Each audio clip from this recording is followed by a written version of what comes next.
Welcome to Legal 123s with ByrdAdatto. Legal issues simplified through real client stories and real-world experiences. Creating simplicity in 3, 2, 1. Welcome back to another episode of Legal 123s with ByrdAdatto. I'm your host, ByrdAdatto, my co-host, Michael Byrd. Thanks, Brad. As a business and healthcare law firm, we meet a lot of interesting people and learn their amazing stories. This season's theme, easy for me to say, is compliance fundamentals. We'll take real client stories, of course, scrub their names, and learn lessons about navigating compliance obstacles in the business of healthcare. Wow. We're going to talk about compliance a lot this season, Michael. What does that mean?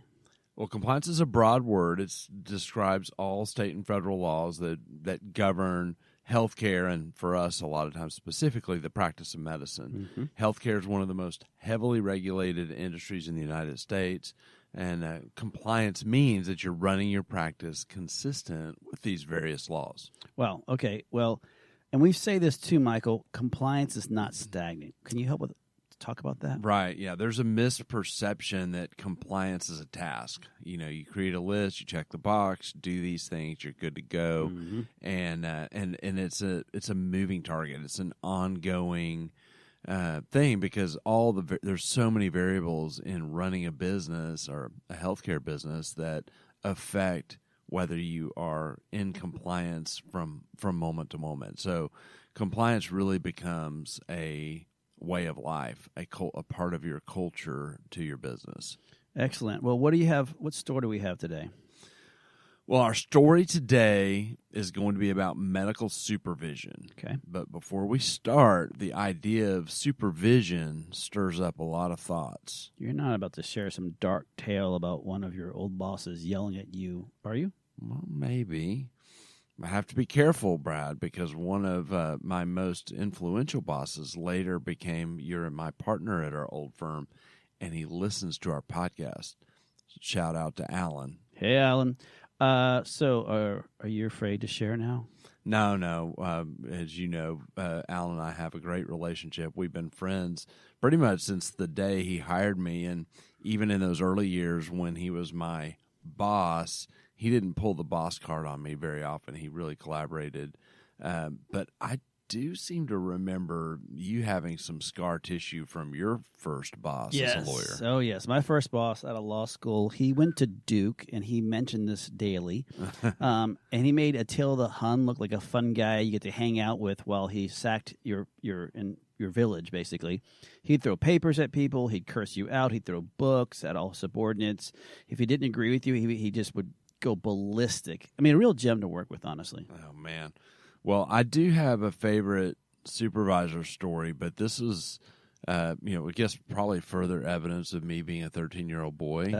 So when I was a seasoned veteran as about a second-year lawyer, me and a couple of other attorneys decided to prank the brand-new guy that had just joined our firm. Oh, no. And so when the name partner was out of the office at a meeting, we went down to his office and called the new attorney pretending to be the name partner and asked him to go downstairs and get us a grape knee-high. Do you know what a grape knee-high is? No idea. Yeah.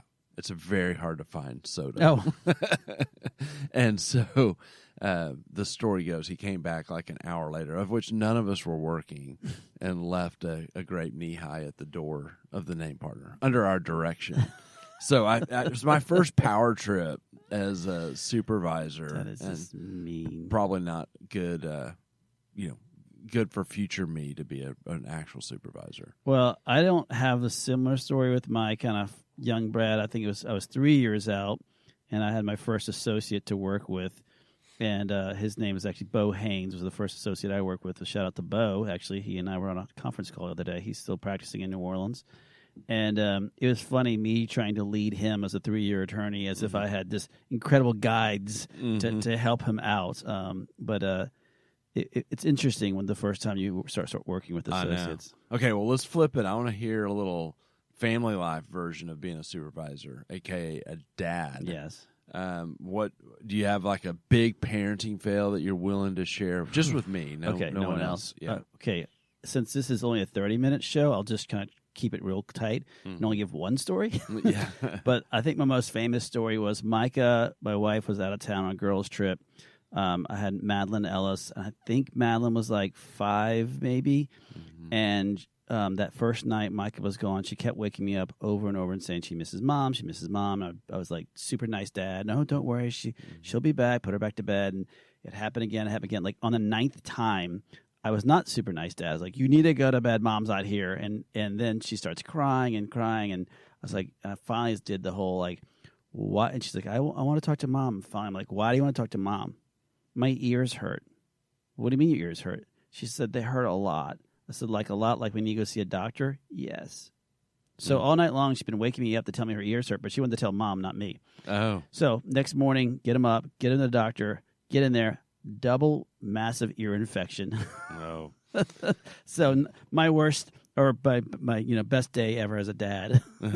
Great job. Yes, Great job. thank you. What about you? Well, I also have a Rolodex, but when Aiden, my youngest boy, started a new school in 5th grade, he was getting bullied, and he was getting bullied by a much smaller kid, and so I was trying to do the, how do we work things out, and it wasn't working, and so I told him when mom wasn't around. I don't think she knows this story yet. I was like, well, if he pushes you, you just need to give him a punch one time to, let him know that you're not going to take it. You got to stand up for yourself. And he did, and it worked.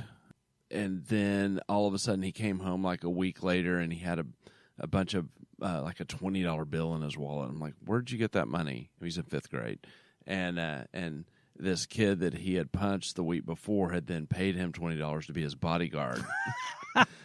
And I was like, oh, man, this is just not a good lesson. Yes. Yeah. So we got to get moving. But I want to – do you have like a work fail that you want to share that yeah, real quick then, my work fail would be probably during COVID. We were working 7 days a week, obscene hours, and let's just say I was overly past burnout. And I was starting to be very short with the employees when they would ask me a question. And lucky, our director of people operations, Chrissy, came and talked to me and said, hey, you're not really being a really good boss right now, much less a good human being to be around. Mm-hmm. My words, not hers. Stop being such an asshole. Mm-hmm. And that was a really good conversation. I thank her all the time because I probably, if she had not said anything, I probably just would stay that course and become that evil boss I had. Yeah, I thank her all the time, too. You? Yeah, I mean, I don't really have any. No, I'm just kidding. Yeah, I what comes to mind generally is just that, especially earlier on, I really avoided hard conversations. Yeah. And so when an employee needed to hear a hard thing, I would sugarcoat it or avoid it. And I still have that emotion rise up in me, but I have learned over the years to lean into it and deal with it head on, knowing that actually is a gift, and there's a good way to do it. But that's without giving the specific examples. That's a good fail. Well, as the resident Labrador that loves everyone, even when they're hitting me. I understand that, but I think we need to get into today's story. Totally agree. All right, you ready? Yep. All right. Our main character today is an ear, nose, and throat surgeon from Texas. We will call him Dr. Allen. Shout out to our old partner. Oh, yeah. Dr. Allen had a small office, and it was 100% surgical. Yeah, and for our audience members who are not familiar with that, that's pretty common for a single-owner plastic surgeon who will have just a stream of revenue. A lot of them are really focused on the surgical side, so they're not even looking at all the other multiple different revenue sources that we've talked about in other shows. And that normally means then they're going to try to be much smaller and leaner because they only have one source of revenue. Yeah, and so Dr. Allen, similar to plastic surgeons, ENTs do the same thing, and he not only that, had a practice that was focused on one procedure. He did rhinoplasties. aka nose jobs. Yeah. And we'll call his practice knee-high rhinoplasty. Shout out to the soda. All right. Well, many people, if you're not familiar with it, but why would someone choose rhinoplasty is, maybe to involve reducing or sometimes increasing the size of their nose. A lot of times they want to have the word I've heard, enhancing the facial harmony. Or deviated septum. Well, and then so there's another reason. Some people say it's not only just for that, it's a functional correction, right? Which is they have breathing problems, or structural issues, so deviated septum or nasal deformities. And again, this can be a great source of revenue for a plastic surgeon practice. Yeah, and you become a subject matter expert on something this niche, and you get really good at it. The problem with a single revenue source for a single procedure is that if there's a lean year, it can hit particularly hard. And knee-high rhinoplasty had slowed down quite a bit in 2024. Yeah, and this reminds me of like 2008, we saw a slowdown with the economy, and then it impacted a lot of our plastic surgeons. And during COVID, many of our practices, based on the state laws, had to be shut down. And then when they reopened, their business went ballistic for a long time. And what we're seeing right now in 2024 is there's kind of almost like a market correction, which is it's getting back to the more normal look. So a lot of people are talking about the market has kind of softened a little bit just because it had been so bonkers because of the lockdowns. Yeah. Well, so during this all is happening in the background, Dr. Allen was approached by an RN with her own kind of injectable-focused medical spa. It was also pretty niche with a kind of single service or at least focus on different types of injectables. And she was unhappy with her current medical director. Okay. We will call her Nurse Kathy. Kathy, huh? Is that a shout-out to my boss in New Orleans? Yes, but not, let's be clear, not the one from Duke who yelled at you all the time. Correct. Yeah, I've met Kathy, and she's an icon in the healthcare world, and hat tip to her. She figured out how to train young Brad. Yes, she did. Kathy had to work really hard to train little Brad.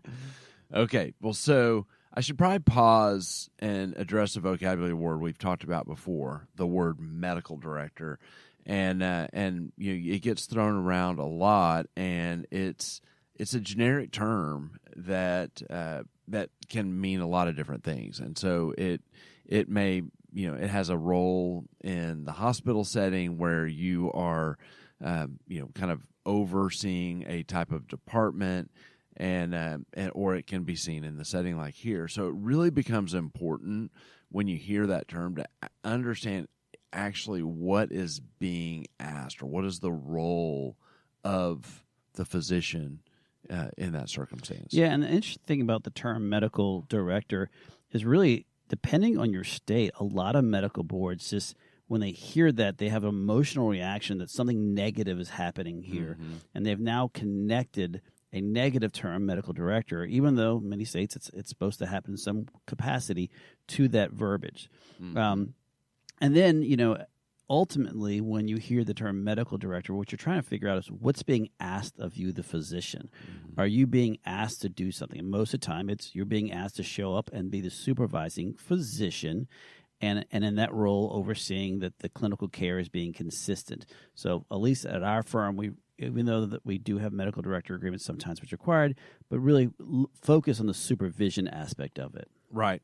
Yeah, and so that's Nurse Kathy here was looking for someone to step into this supervision role that you just mentioned, and she had a mutual acquaintance who had connected her to Dr. Allen. I mean, I'm going to ask you a question, but between my boss Kathy and your old boss, and my old partner Allen, like, who were we involved with here? Well, Dr. Allen called us to help him sort through the opportunity. Dr. Allen had heard us speak, actually, at a conference for ENTs, and so he had saved our name in case he ever needed it. Nice. And I know that there's a monthly fee with being a supervising physician. It's not typically, sometimes it's a big number, but when Dr. Allen was thinking about how he'd help, what was this revenue stream? Like, what was he thinking about? Yeah, I mean, oftentimes, no matter how big the number is, when you compare it to their day job, it's passive income, and so oftentimes it's not going to make or break their career, and so Dr. Allen was nervous about it when he was approached about it, and frankly, he was used to doing nose jobs. I mean, he had not really even supervised other providers because his practice, he was it, and had been it the whole time. Right. And so he was thinking that this would be kind of a way to dip his toes into it and explore, this idea of creating another revenue stream through supervision, and it'd be a good way to explore this particular relationship first, because he then shared with me he had a vision to bring Nurse Kathy into his practice after 6 months or so to become an employee inside knee-high rhinoplasty. All right. There's a vision involved. How much of this vision was discussed with Nurse Kathy? I asked the same thing. Oh. Yeah, I was like, it's not a small thing to, think to someone who has their own business, well, I'm just going to, have you come be my employee as kind of a future thing. And so, Dr. Allen, going back to his vision a little bit, he had an unused office and an exam room, and he also believed that Nurse Kathy was struggling to make her business work, and so he hadn't really broached the subject with her yet, but he saw a potential fit. Yeah, I can see from his vision how this could be a win-win for him. She's struggling. He's got space. She can come in and help, work at his place and become an employee. But obviously, it can be a lose-lose because, as you and I know, if there's no alignment as it relates to where they're trying to go and try to build something, and you start doing something with this assumption, which is a word we could keep talking about in other ones, that this is how it's going to happen. So I can see how this could be a lose-lose without those conversations. Yeah. Well, one of the challenges I faced is that, we have two people running really small practices, and they're used to living on a shoestring budget. And I saw this on both sides. I mean, both from Dr. Allen and, what I learned about Nurse Kathy. Yeah, that's a hard one to navigate, Michael, especially, in this particular case when there's stakes for some compliance concerns. Right.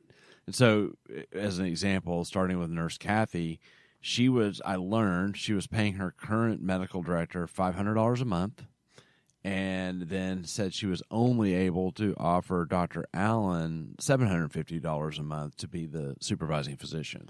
Yeah, and not knowing what that other physician was doing at $500 a month as the supervising physicians, when we hear things like that, whether it's $500 or $750, it starts making us a little bit nervous, a little kind of a red flag moment as to, well, what type of supervision are you doing? Are you really just in name only, or are you more of an absentee physician?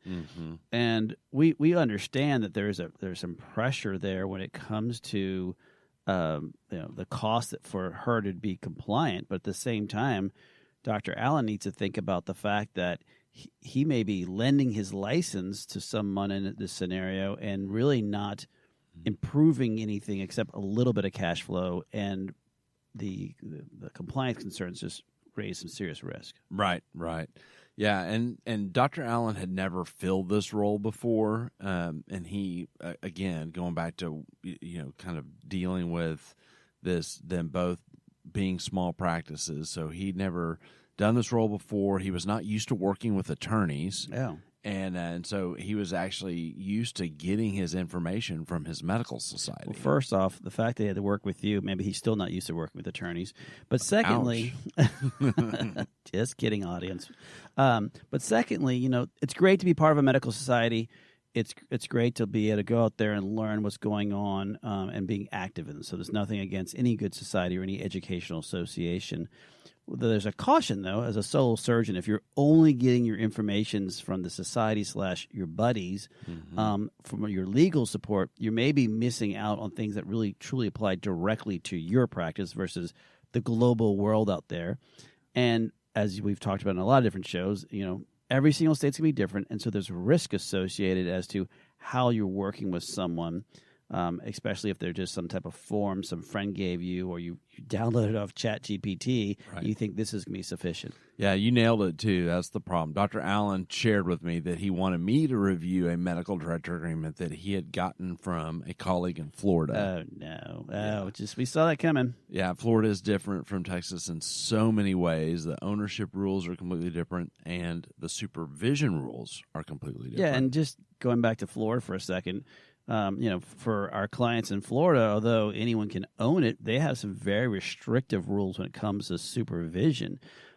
You basically, number one, have to tell the medical board, hey, who are you supervising there? The physician and the nurse practitioner, the PAs. And then, are you board certified or board eligible as a dermatologist or a plastic surgeon?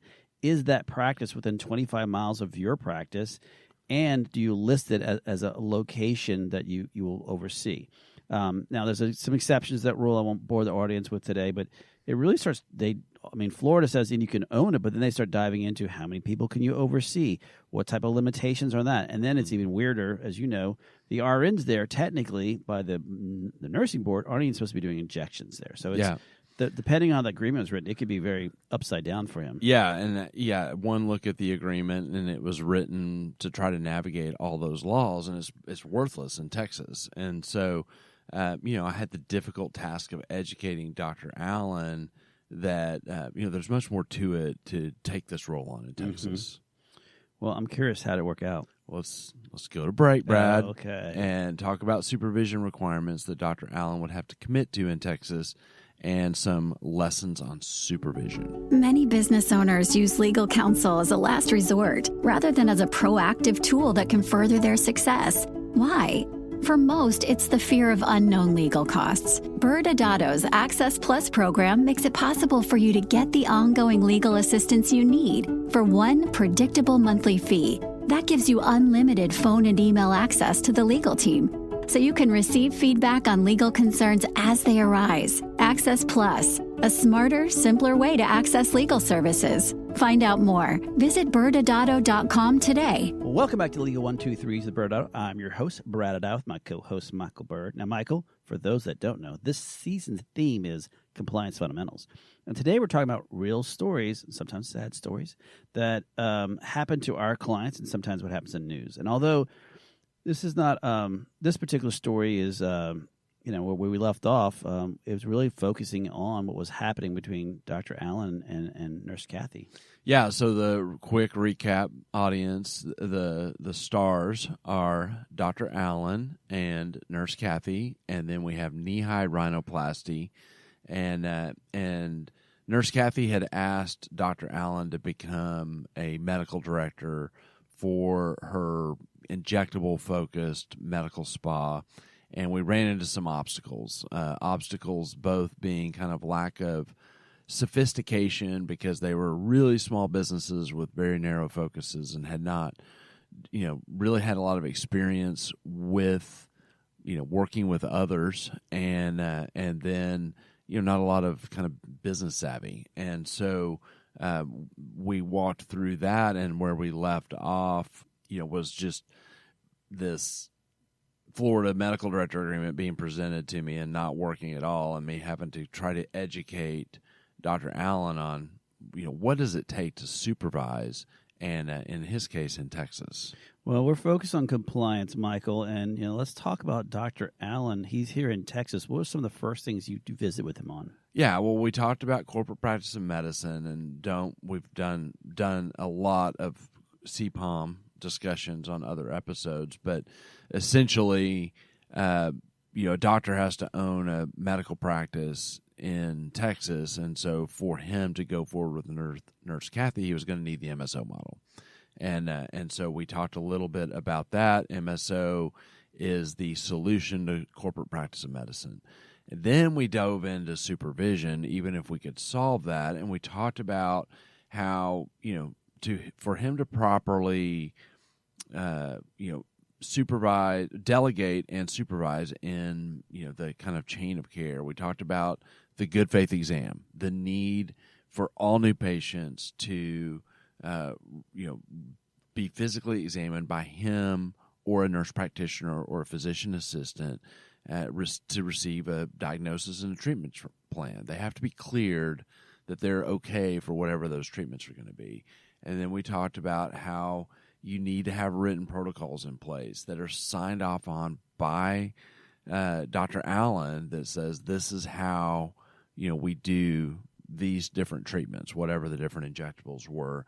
And then he needed to make sure that Nurse Kathy was appropriately trained and that he was appropriately trained on these procedures because he was used to doing, rhinoplasties. Right. Yeah, and I think another thing you could add in that conversation is the supervision requirements. So in this particular story, we're focused on Texas, so I'll focus on the Texas supervision rules. And for those who don't know, in Texas, it's pretty lenient, meaning that the physician ultimately gets to decide the type of supervision they need. So we've talked about, does it mean on-site in the room or on-site or, in this case in Texas, or immediately available? Well, the physician gets to choose that. So again, typically if they're not on-site with them, that means the physician has to be immediately available by phone. In addition to that, when you're talking about supervision, it's also like going back after the fact and just double checking, how are things going? Are you doing some charts reviews, especially if you're dealing with nurse practitioners or physician assistants? Mm-hmm. So if you bring those individuals in, even though they have a lot more leeway on the independent side, you still need to review about 5 charts a month. Back check them. Yep. So a question we often get, and Dr. Smith asked this as well, is, what's my risk as a physician, and who is responsible for malpractice insurance? So yeah, there's a lot of risk, but I'll focus on that question about malpractice. Understand that just because you have malpractice insurance doesn't mean that the moment you, quote, become a medical director, that same insurance is going to apply. A lot of times, depending on how it's written, it may not apply at all. So often the case is the first thing you need to do is go back to your agent and say, hey, I'm going to start supervising this individual who's been renting these injectables. I want to make sure, based on my training and skill set, does my insurance apply? And if it doesn't, a lot of times they say you need a rider, which means an add-on to do that. So that's, again, another important element, and especially for our physicians that work for hospital systems, 9 out of 10 times, if you go work somewhere else to become a medical director or something, your malpractice insurance does not carry through. Yeah, and this is really important because when you ask that question, what's my risk? Well, in most states, almost all your risk is solved by good malpractice insurance. And so that becomes a really important detail to make sure is addressed. So let's jump outside of Texas and talk a little bit about considerations across the country when it comes to supervision. As a general rule, you still need the good faith exam in every state. You're still going to need written protocols and appropriate training. That's going to be a tried and true approach to good compliant care across the country. The delegation rules do vary by state, and generally, we've talked about this before, there's kind of 2 approaches by states. There's some states that have a general delegation rule, like Texas, that basically puts it on the doctor to determine who has the appropriate training to meet the standard of care. And then you have specific delegation states, like California, that say, if you're an RN or higher, you could be delegated medical treatments. It becomes really important as you are looking at compliant supervision that you understand, those nuances depending on your state. Yeah, and just because you can delegate it to them, to your point, the supervision rules get really weird. Like for Massachusetts, as an example, RNs, if you delegate to them in Massachusetts, the state believes that you should be on site when you delegate to them. But, Michael, I know we're getting short on time. What ended up happening with Dr. Allen and Nurse Kathy? Well, they unfortunately did not end up doing the deal. Nurse Kathy did not have the budget to set this up properly. She was used to doing it non-compliantly, so not in an MSO, and for $500 a month. Yeah. And the financial strain of her medical spa clouded her judgment on, taking these steps needed to become compliant. And Dr. Allen was nervous about doing this in the first place, as we talked about earlier, so he was not willing to cut corners. They have left open the possibility of her joining his practice. They did finally talk about it, but she was not quite ready to give up her dream yet. Yeah, and this just goes back to the heart of the matter. A lot of times when we have these phone calls, someone said, I want to be compliant. and then you tell them how to be compliant, and they say, well, is there any way to not be fully compliant? And so I feel like that's where the story is going. Michael, what are your final thoughts? The purpose of the supervision rules in any state is for safe treatment of patients. The doctor's license is what gives that practice authority to perform the treatments. And so if the doctor's not doing the treatments, they have laws in place and rules to require some minimum level of oversight. And so the stories that you often hear in the news are ones where practitioners are doing things they should not be doing with little to no supervision. Well, Michael, we're back next week with a show where we have a special guest. Paulina Ridler, CEO of Spa Connect, will be here to discuss telemedicine in the aesthetic market. Thanks again for joining us today. And remember, if you like this episode, please subscribe, make sure to give us a 5-star rating, and share with your friends. You can also sign up for the ByrdAdatto newsletter by going to our website at ByrdAdatto.com. ByrdAdatto is providing this podcast as a public service. This podcast is for educational purposes only. This podcast does not constitute legal advice, nor does it establish an attorney-client relationship. Reference to any specific product or entity does not constitute an endorsement or recommendation by ByrdAdatto. The views expressed by guests are their own, and their appearance on the program does not imply an endorsement of them or any entity they represent. Please consult with an attorney on your legal issues.